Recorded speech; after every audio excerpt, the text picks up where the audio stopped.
Hi, today's video or vlog is going to be about home inspections, and I have Carl Stubbs here from House Masters, and we're just going to ask a few questions. The first question, why should a buyer get a home inspection? Yeah, great question. I think the biggest thing about a home inspection is it's really an unbiased opinion of the home, really. So as an expert, we can go in and do the home inspection, and we can let the buyer or homeowner know the issues that are with the house, and we can also help them know the systems and things, train them on what they need to know about the systems and the maintenance of the house, what they can expect for the maintenance coming up on the house. Okay. So when a buyer is getting a home inspection, there are some other tests that you can do that a buyer can order. So what are the ones you would recommend? Yeah, so definitely, depending on where you live, especially here in Utah and stuff, radon test is very popular. EPA recommends it. If you're buying a house, you should have a radon test. Okay. So that's a very popular one.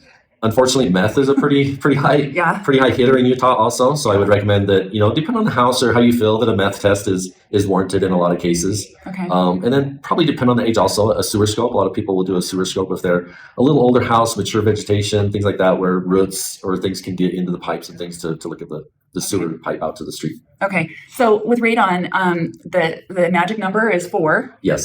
So if the level is at a 4 or higher, then for sure it needs remediation. But what would you tell a homeowner if they had a 3? So I tell them, especially for the real estate type of transactions, it's a short-term test. So that short-term test is only over 48 hours, and it's an average. So that's free. It's just an average over 48 hours. A lot of things can affect that. Okay. So, I would recommend that, hey, maybe you do a longer-term test, depending on what the number is, or do a side-by-side test and do a little bit longer to see if that really is the average. And also just recommend that, hey, just because it's a 3 doesn't mean that it's safe, right? So radon is a gas. It can cause lung cancer. So it is a real issue. So I definitely make sure they understand that just because it doesn't go above 4 doesn't mean that it's safe. Yeah. They still may want to remediate or do something about that. Right. Okay.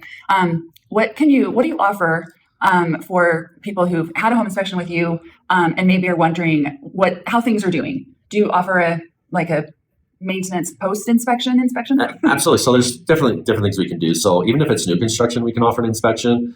But we also offer, if there's a home warranty involved in a transaction, or somebody has a home warranty on their house and, hey, the home warranty is going to run out, I'm in the 11th month or whatever, we can come in and do a maintenance inspection to say, hey, these are things that you might want to look at to have your warranty cover before it runs out. We can also offer a maintenance check. So, in the fall is a good time to have a maintenance check, and also in the spring to say, here's some things you might want to get ready for, or that you might want to budget for, whether it's, hey, make sure you remember to turn your sprinklers on or turn them off, or make sure your downspouts are extended, things like that. Hey, your door frames, need a little bit of painting and touch up. You might want to do that before you have rot or damage or something else going on in the house. So definitely in the springs and fall is a good time. We can come out and do a maintenance inspection for you. Okay. And then last question, what is the worst thing you have found in the house? It's hard to say because there can be safety issues and things like that. So I've found certain electrical panels that have a safety issue, which, could be a fire danger, which could be really bad. Obviously, leaks are a big potential for additional problems where the mold's building up and things like that. Some structural problems that, can be a big headache, maybe not necessarily a safety thing all the time. But those are some of the things that I found. Or, some people that have done things on their own, remodeling and stuff, and they don't really know the electrical system. So there's some electrical issues. So I would say things that are safety or that can cause fires or things like that are some of the major things that I found. Cool. All right. Well, thank you for being my guinea pig today. Awesome. Okay. All right. Thanks, you guys. Bye.